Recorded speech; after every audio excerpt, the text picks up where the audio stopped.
প্রিয় অভিভাবক, আগামী দিনের রাষ্ট্র সকলকে নীলফামারী পৌর বিএনপির পক্ষ।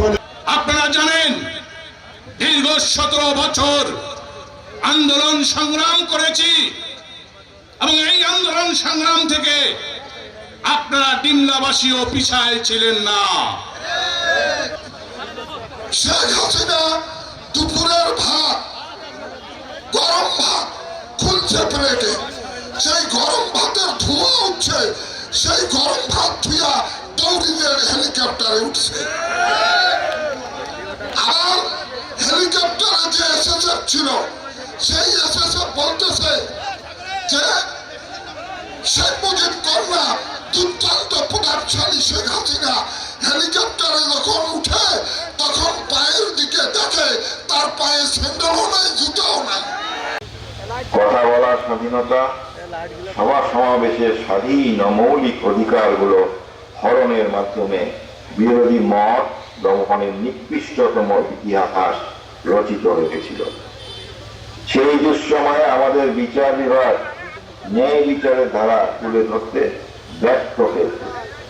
হয় দর্শকের ভূমিকা পালন করেছে, নয়তো নততম অবস্থান নিয়েছে শ্রুতি আছে, যা আমরা অত্যন্ত দুঃখের সাথে লক্ষ্য করেছি। বিগত 16 বছর ধরে ফ্যাসিস্ট হাসিনা, মাফিয়া হাসিনা সরকারের শত নির্যাতনের মুখেও বিএনপির নেতাকর্মীরা নীতি আদর্শ থেকে বিচ্যুত হয়নি। আয়না ঘরের ঘুম, বিচার বহির্ভূত হত্যা, গণগ্রেফতারের মাধ্যমে বাংলাদেশকে পরাধীন করে রাখতে চেয়েছিল, কিন্তু কেন থাকেনি বিএনপি নেতাকর্মী। এই প্রেসিডেন্ট জিয়াউর রহমান যখন চিফ প্রেসিডেন্ট ছিলেন 1977 সালের কোন এক সময়, পার্টি লীগের কবর রচিত করেছিলেন শেখ মুজিবুর রহমান সাহেব। 77 সালে আবার বহুদলীয় গণতন্ত্র চালু করেন এবং আওয়ামী লীগকে আবার আরেকটি দল হিসাবে রিবার্থ দেন অথবা পুনর্জন্ম দান করেন। তো আওয়ামী লীগের বয়স অনেকে বলে যে 75 বছর বয়স।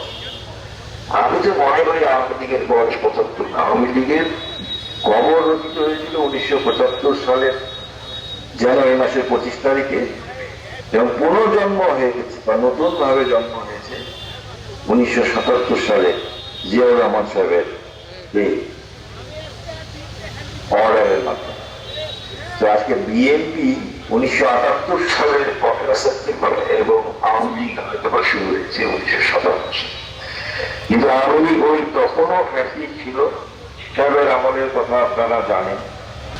ঠিক তেমনি ভাবে গত 17 বছরে শেখ হাসিনা সরকার 2008 সালে ক্ষমতায় 9 সালে ক্ষমতায় আসার পর থেকে আমরা একটু আগে হিসাব দিলাম যে বিভিন্ন দেশীয় এবং আন্তর্জাতিক মাধ্যমে গণমাধ্যমের মাধ্যমে জানানো হয়েছে যে 36শে জুলাই পর্যন্ত 700 মানুষের বেশি গুমের শিকার হয়েছে।